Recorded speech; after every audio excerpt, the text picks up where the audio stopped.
바리새인들은 예수님께서 요한보다 더 많은 사람을 제자로 삼고 세례를 준다는 소문을 들었습니다. 그러나 사실 예수님께서 직접 사람들에게 세례를 주신 것이 아니라 제자들이 세례를 준 것이었습니다. 예수님께서는 바리새인들이 자기에 대하여 이야기하고 있다는 것을 아시고 유대를 떠나 다시 갈릴리로 가셨습니다. 갈릴리로 가려면 사마리아 지방을 거쳐가야만 했습니다. 예수님께서는 사마리아에 있는 수가라는 마을로 들어가셨습니다. 이 마을은 야곱이 자기 아들 요셉에게 주었던 밭에서 그리 멀지 않은 곳에 있었습니다. 그곳에 야곱의 우물이 있었습니다. 예수님께서는 오랜 여행으로 피곤하여 그 우물가에 앉으셨습니다. 그때가 대략 정오쯤이었습니다. 사마리아 여자 한 사람이 물을 길러 나왔습니다. 예수님께서는 그 여자에게 내게 마실 물을 좀 주시오라고 말씀하셨습니다. 이 일이 일어날 즈음 예수님의 제자들은 먹을 것을 사러 마을로 내려가고 그 자리에 없었습니다. 사마리아 여자는 예수님께 당신은 유대 남자고 나는 사마리아 여자인데 어떻게 나에게 마실 것을 달라고 할 수 있습니까? 라고 말했습니다. 당시 유대인들은 사마리아 사람들과 상종을 하지 않았습니다. 예수님께서는 그 여자에게 이렇게 대답하셨습니다. 당신은 하나님께서 주시는 선물이 무엇인지 또 내게 마실 것을 달라라고 말하고 있는 사람이 누구인지 알았더라면 오히려 당신이 그 사람에게 구하였을 것이고 그러면 그가 당신에게 생명의 물을 주었을 것이요. 그 여자가 말했습니다. 선생님, 당신에게는 물 기를 도구도 없고 이 우물은 매우 깊은데 어디서 그 생명의 물을 구한단 말입니까?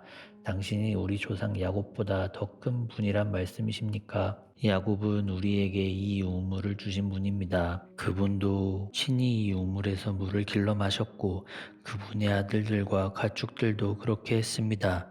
예수님께서는 이 물을 마시는 사람은 다시 목마를 것이요. 그러나 내가 주는 물을 마시는 사람은 누가 되었건 간에 영원히 목마르지 않을 것이요. 내가 주는 물은 그 사람 안에서 계속 솟아나 영원한 생명을 가져다 주는 우물이 될 것이요. 라고 대답하셨습니다. 사마리아 여자는 예수님께 선생님 저에게 그런 물을 주셔서 제가 다시는 목마르지 않을 뿐더러 물을 길르러 여기에 오지 않게 해주십시오. 라고 말했습니다. 예수님께서는 그 여자에게 가서 당신 남편을 불러 이리로 데려오시오 라고 말씀하셨습니다. 그 여자는 예수님께 저는 남편이 없습니다 라고 대답했습니다. 그러자 예수님께서 당신이 남편이 없다고 한 말은 맞는 말이요. 실제로 당신은 남편이 5명이나 있었고 지금 당신과 함께 사는 남자도 당신 남편이 아니오. 당신이 방금 전에 말한 것은 틀린 말도 아니었소 라고 말씀하셨습니다. 그 여자는 선생님, 제가 보기에 선생님께서는 예언자이십니다. 우리의 조상들은 이 산에서 예배하였으나 유대인들은 예배를 할 수 있는 유일한 장소는 예루살렘에 있다고 주장합니다. 라고 말했습니다. 예수님께서 이렇게 말씀하셨습니다. 여인이여 나를 믿으시오. 이 산에서도 아니고 예루살렘에서도 아닌 당신네들이 아버지께 예배할 때가 올 것이오. 사마리아 사람인 당신네들은 알지 못하는 것을 예배하나 우리 유대인들은 우리가 알고 있는 것을 예배하오. 그것은 구원의 유대인들로부터 나오는 것이기 때문이오. 그러나 참되게 예배하는 사람들은 영과 진리로 아버지께 예배할 때에 올 것인데 지금이 바로 그때요. 그리고 하나님께서는 이렇게 예배하는 사람을 찾고 계시오. 하나님께서는 영이 되시기 때문에 하나님께 예배하는 사람은 반드시 영과 진리로 예배해야만 하오. 그 여자는 그리스도라고 불리는 메시아가 오실 것이라는 사실을 알고 있습니다. 그분이 오시면 우리에게 모든 것을 설명해 주실 것입니다. 라고 말했습니다. 그러자 예수님께서 여자에게 말씀하셨습니다. 지금 당신과 이야기하고 있는 내가 그 메시아요. 바로 그때 예수님의 제자들이 마을에서 돌아왔습니다. 그들은 예수님께서 여자와 이야기하고 있는 것을 보고 무척 놀랐습니다. 그러나 아무도 선생님 무엇을 구하고 계십니까? 라거나 선생님 무슨 일로 그 여자와 이야기를 하고 계십니까? 라고 묻는 사람이 없었습니다. 그 여자는 물 항아리를 버려두고 마을로 돌아가 사람들에게 말했습니다. 여러분 이리 와서 내 과거의 일을 다 말해준 사람을 한번 보세요. 이분이 메시아일까요? 그러자 사람들이 마을에서 나와 예수님께로 왔습니다. 그 사이 제자들은 예수님께 선생님 음식을 좀 드시지요 라고 청했습니다.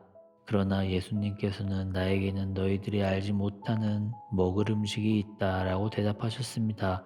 그러자 제자들은 자기들끼리 누가 예수님께 먹을 것을 갖다 드렸을까 라고 말했습니다. 예수님께서 이들에게 말씀하셨습니다.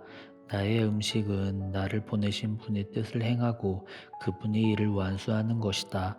너희들은 넉 달이 지나야 추수 때가 될 것이다 라고 말하지 않았느냐. 그러나 나는 너희에게 말한다. 눈을 들어 밭을 보아라. 이미 곡식이 익어 추수할 때가 되었다.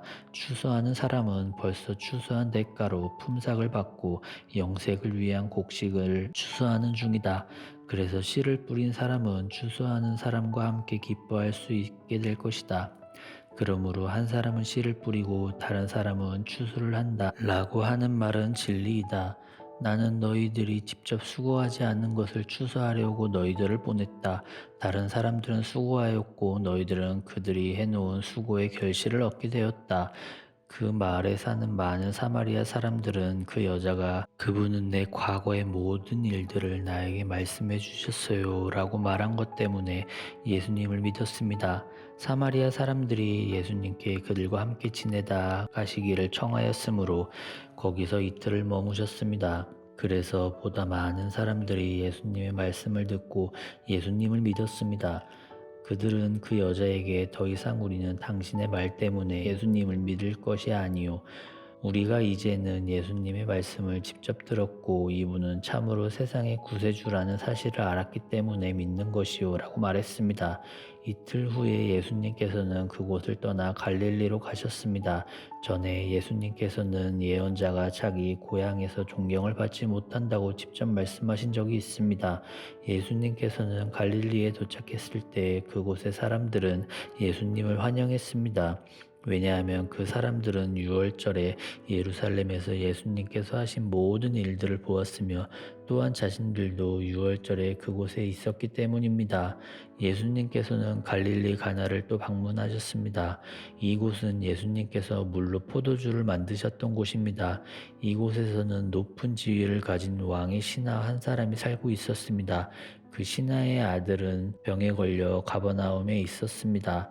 왕의 신하는 예수님께서 유대 지방에서 갈릴리로 오셨다는 소식을 듣고 예수님께 찾아가 가버나움으로 오셔서 자기 아들을 낫게 해달라고 간청하였습니다. 그 신하의 아들은 거의 죽기 직전이었습니다. 예수님께서는 왕의 신하에게 말씀하셨습니다. 너희는 표적과 기이한 것들을 보지 않으면 전혀 믿으려 하지 않는다. 그 신하가 말했습니다. 선생님, 제 아들이 죽기 전에 가버나움으로 오십시오. 예수님께서 대답하셨습니다. 가시오, 당신 아들은 살 것이오. 그 사람은 예수님께서 자기에게 하신 말씀을 믿고 집으로 갔습니다. 그 사람은 집으로 가는 도중에 자기 하인을 만나 자기 아들이 살아났다는 소식을 들었습니다. 왕의 신하가 자기 아들이 낳게 된 때를 묻자 하인들은 어제 오후 1시 무렵부터 열이 떨어졌습니다 라고 대답했습니다. 아이의 아버지는 그때가 바로 예수님께서 당신의 아들은 살 것이요 라고 말씀하신 그 시각과 정확히 일치한 것을 알고 자기와 그 집의 모든 사람이 예수님을 믿었습니다. 이것이 예수님께서 유대에서 갈릴리로 오신 후 행하신 두 번째 표적이었습니다.